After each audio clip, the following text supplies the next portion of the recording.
Hari ini kita akan fahamkan satu prinsip teras dalam Islam, iaitu kesucian dan maruah seorang Muslim.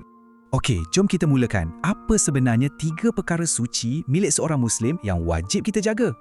Pertama sekali, dan yang paling utama adalah nyawa. Setiap nyawa itu suci dan mesti dilindungi. Yang kedua, harta benda mereka. Harta ini suci dan tak boleh diambil sesuka hati. Dan yang ketiga, maruah atau kehormatan diri. Islam melarang keras kita menjatuhkan maruah orang lain. Jadi, apa asas untuk semua perlindungan ini? Hadis ini menerangkannya dengan sangat jelas. Ia bermula dengan 3 rukun ini, mengucap syahadah, mendirikan solat dan juga membayar zakat. Poin paling penting kat sini, Islam sama sekali tak benarkan apa-apa jenis kezaliman.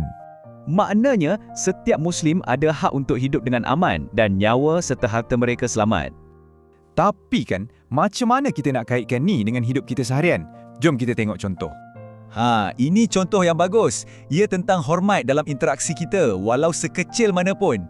Maksudnya, mudah je, jangan ambil apa yang bukan milik kita dan jangan sakitkan orang lain. Jadi, apa pengajaran utama yang boleh kita ambil daripada hadis yang hebat ni? Mudah je. Kita mesti hormat orang lain. Kezaliman tu dilarang sebab Islam utamakan keamanan. Tapi, ada satu lagi perkara penting tentang accountability yang kita semua kena tahu. Akhirnya, semua tindakan kita akan dihisap oleh Allah yang tahu niat sebenar di hati kita. Jadi hadis ni adalah satu seruan penting untuk kita berlaku adil dan menjaga maruah manusia.